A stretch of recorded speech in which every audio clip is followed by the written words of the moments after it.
டெல்லி சட்டமன்ற தேர்தலுக்கான ஏற்பாடுகள் எவ்வாறு இருக்கு அதை பத்தி சொல்லுங்க. டெல்லி சட்டமன்ற தேர்தலுக்காக நாங்கள் கடந்த 6 மாதங்களாக இசிஐ எலெக்ஷன் கமிஷன் ஆஃப் இந்தியாவோட எலெக்ஷன் பிளானரை ஃபாலோ பண்ணி நிறைய அரேஞ்ச்மெண்ட் எல்லாத்தையும் நாங்கள் பண்ணிகிட்ருக்கோம். அனௌன்ஸ்மெண்ட் ஆனது டைம்ல இருந்து எங்களுடைய ஆக்டிவிட்டீஸ் எல்லாம் ஃபோக்கஸ்டாக எல்லா ஆக்டிவிட்டியும் கம்ப்ளீட் பண்ணியிருக்கோம். போலிங் பர்சோனல் அது ரொம்ப இம்பார்ட்டண்ட் ஆஸ்பெக்ட். அதோட டேட்டாபேஸ் கிரியேட் பண்ணுறது, ரெண்டமைசேஷன் பண்ணுறது, அப்புறம் அவங்களுக்கு ட்ரைனிங் கொடுக்கறது. Training is also A cascading training மாதிரி. ஸோ அது எல்லாத்தையும் நாங்கள் கம்ப்ளீட் பண்ணிட்டோம். அதுக்கப்புறம் செக்யூரிட்டி பர்சோனல் அவங்களுடைய ரெக்வசிஷன் அண்ட் அரேஞ்ச்மெண்ட், அவங்களுக்கு stay arrangement, accommodation and vehicle arrangement, transportation, இது எல்லாமும் அரேஞ்ச் பண்ணியாச்சு. அவங்களுக்கு ட்ரைனிங்கும் அரேஞ்ச் பண்ணிட்டோம். இன் அடிஷன் அவங்களுக்கு போஸ்டல் பேலட்டும் நாங்கள் அரேஞ்ச் பண்ணணும் எலெக்ஷன் டியூட்டியில் இருக்கிற ஸ்டாஃப்ஸ்க்கு. ஸோ அந்த அரேஞ்ச்மெண்ட்டும் முடிஞ்சிடுச்சு. போலீஸ் பர்சோனலுக்கும் அந்த அரேஞ்ச்மெண்ட் முடிஞ்சிடுச்சு.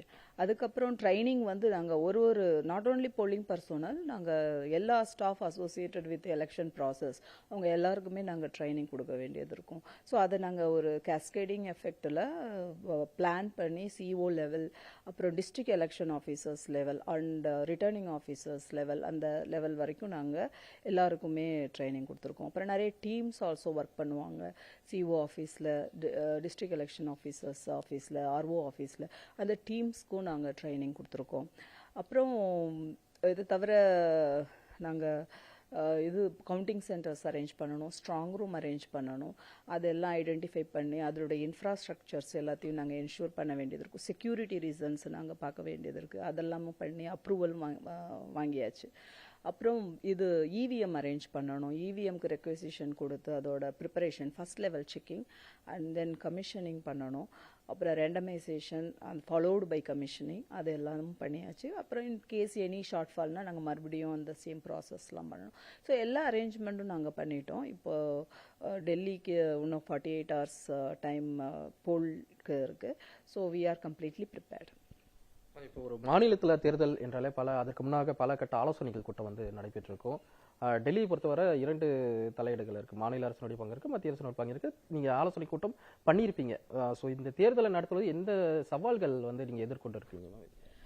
சவால்கள் ஆசச்சுன்னு எங்களுக்கு எதுவும் இல்லை. நாங்கள் வந்து ஃபோக்கஸ்டாக எல்லா ஏஜென்சியும் கூப்பிட்டு, like municipal corporations and local bodies அவங்க எல்லாரையும் கூப்பிட்டாச்சு. என்ஃபோர்ஸ்மெண்ட் ஏஜென்சிஸ், அப்புறம் at the level of DOs also எல்லா ஏஜென்சியும் கூப்பிட்டு அவங்கள எல்லாரையும் ஒருங்கிணைச்சு கோஆர்டினேஷன் பண்ணி நாங்கள் மீட்டிங்ஸ் டைம்லி ஒரு குறிப்பிட்ட இன்டர்வெல்ல நாங்கள் மீட்டிங்லாம் கண்டக்ட் பண்ணி அவங்க கூட ஃபுல் கோஆர்டினேஷனோட நாங்கள் எல்லாத்தையுமே அரேஞ்ச் பண்ணியிருக்கிறோம். சவால்கள் எல்லா அரேஞ்ச்மெண்ட்டும் பிளான்டு மேனரில் போகிறதால சவால்கள் அப்படி எதுவும் எங்களுக்கு எதுவும் இல்லை. தேர்தல் ஆணையத்துக்கு இதுவரை மாநில தேர்தல் ஆணையத்துக்கு எத்தனை புகார்கள் வந்திருக்கு? குறிப்பாக ஆம் ஆத்மி, பாஜக இடையே பல்வேறு குற்றச்சாட்டுகள் மீது ஒருவர் வச்சுட்டு இருக்காங்க. ஆம் ஆத்மியினுடைய முன்னாள் முதல்வர் வந்துட்டு டெல்லியினுடைய அரவிந்த் கெஜ்ரிவால் அவர்கள் வந்துட்டு கூட தண்ணி யமுனையில் வந்துட்டு அவர்கள் விஷத்தை கலக்கிறாங்கன்றதெல்லாம் சொல்லி எல்லாம் தேர்தல் ஆணையத்தில் புகார். இது வந்து ஒரு மக்களை ஒரு அச்சுறுத்தக்கூடிய வகையில் இந்த குற்றச்சாட்டுகள்லாம் முன்வைக்கப்பட்டிருக்கின்றது.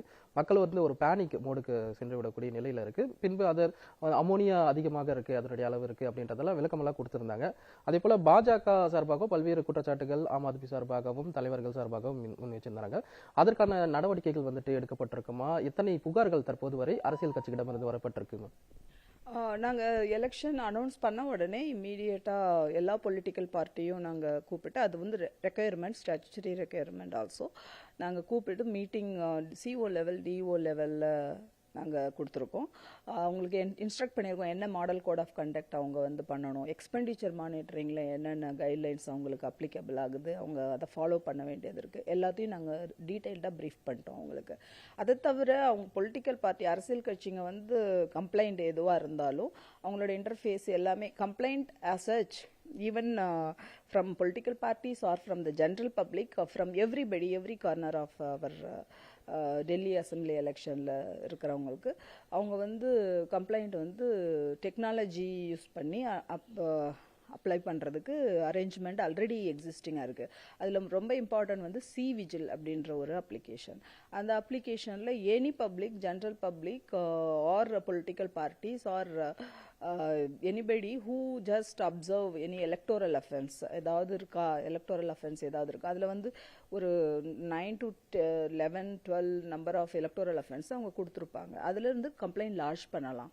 அது மட்டும் இல்லாமல் அதில் அவங்க ஃபோட்டோ எடுக்கலாம், வீடியோ எடுக்கலாம் அந்த அஃபென்ஸ்க்கு. அதை எடுத்துகிட்டு உடனே இம்மீடியட்டாக கொடுத்தா நாங்கள் ஒரு 100 மினிட்ஸில் அதை நாங்கள் ரிசால்வ் பண்ணணும். எங்கள் ஈச் டிஸ்ட்ரிக்டில் வந்து ஒரு per shift 3 FST அப்படின்னு சொல்லிட்டு we have something around 702 FST 704 SST அது வந்து ஃபங்க்ஷன் ஆகிட்டு இருக்கு.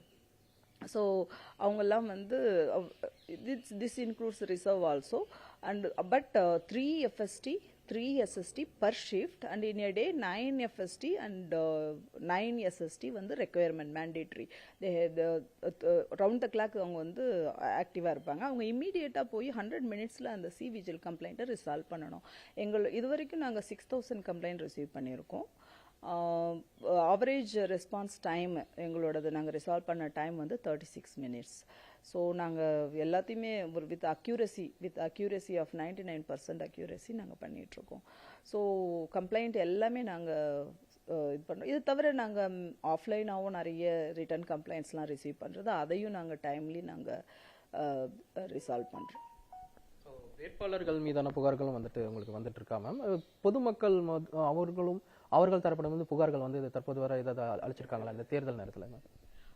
சி விஜில் வந்து யார் வேணா நீங்க கம்ப்ளைண்ட் பண்ணலாம். ஸோ பொதுமக்களும் பண்றாங்க, அப்புறம் பொலிட்டிக்கல் பார்ட்டிஸும் பண்றாங்க. பட் எங்களுக்கு வந்து கம்ப்ளைண்ட் யார் பண்றாங்களோ அவங்களுடைய அதுல வந்து அனானிமஸ் கம்ப்ளைண்ட்டுக்கு ப்ரொவிஷனும் இருக்கு. யாரும் வந்து அவங்களுடைய ஐடென்டிட்டி சொல்ல வேண்டியதில்லை. அவங்க வந்து கம்ப்ளைண்ட் பண்ணணும் அப்படின்னாலும் அதுக்கும் ப்ரொவிஷன் இருக்கு. ஸோ நாங்க அந்த மாதிரி எல்லாத்தையும் சால்வ் பண்றோம். அந்த தேர்தல் விதிகளை மீறி பல்வேறு நடவடிக்கைகளில் ஈடுபடுவாங்க. தற்போது வரை அது மாதிரி ஏதாவது ஆக்டிவிட்டிஸ் இருந்து அதற்கான நடவடிக்கைகள் வந்துட்டு எடுக்கப்பட்டிருக்கா? அப்படி எடுக்கப்பட்டிருந்தால் என்னென்ன நடவடிக்கைகள் எடுக்கப்பட்டிருக்கு மேம்? அதாவது அந்த பணம் பிடிப்படுவதோ இது போன்ற ட்ரக்ஸ் பிடிப்படுவது போன்ற விஷயங்களை வந்துட்டு பார்க்குறீங்க? நாங்கள் என்ஃபோர்ஸ்மெண்ட் ஏஜென்சி எல்லாமே வந்து ரொம்ப ஆக்டிவாக இருக்காங்க ஃபீல்டில். இது வரைக்கும் around 194 crores, that is the exact amount, worth of drugs, liquor, cash, freebies, precious metals எல்லாமே நாங்கள் சீஸ் பண்ணியிருக்கோம். அதில் கேஸ் ரெஜிஸ்டர்ஸும் ஆயிருக்கு. இன்டர்ஸ்டேட் பார்டர் செக் போஸ்ட்டும் ஆக்டிவாக இருக்குது. மாநில தலைமை தேர்தல் அதிகாரியா நீங்கள் டெல்லி வாக்காளர்களுக்கு என்ன சொல்ல வருவீங்க இந்த தேர்தல்? எங்களோட மிகப்பெரிய சேலஞ்ச் வந்து அர்பன் இது ஓட்டர் டர்ன் அவுட் வந்து கொஞ்சம் லோவாக இருக்கிறது. அதுதான் இந்த தடவை நாங்கள் வந்து நிறைய ஸ்வீப் ஆக்டிவிட்டீஸ் எடுத்திருக்கோம். மக்களை வந்து ரீச் பண்ணுறதுக்காக, அவங்களுடைய டெமோக்ராட்டிக் ரைட்டை எக்ஸசைஸ் பண்ணுறதுக்காக நாங்கள் நிறைய ஸ்வீப் ஆக்டிவிட்டீஸ் எடுத்திருக்கோம். என்னோட அப்பீல் என்னன்னா, எல்லாரும் டெல்லி எலெக்ஷனோட வேட்பாளர் எல்லாரும் 5th February கண்டிப்பாக உங்களோட டெமோக்ராட்டிக் ரைட்டை எக்ஸசைஸ் பண்ணணும். இதுதான் என்னோட அப்பீல். தேங்க்யூ.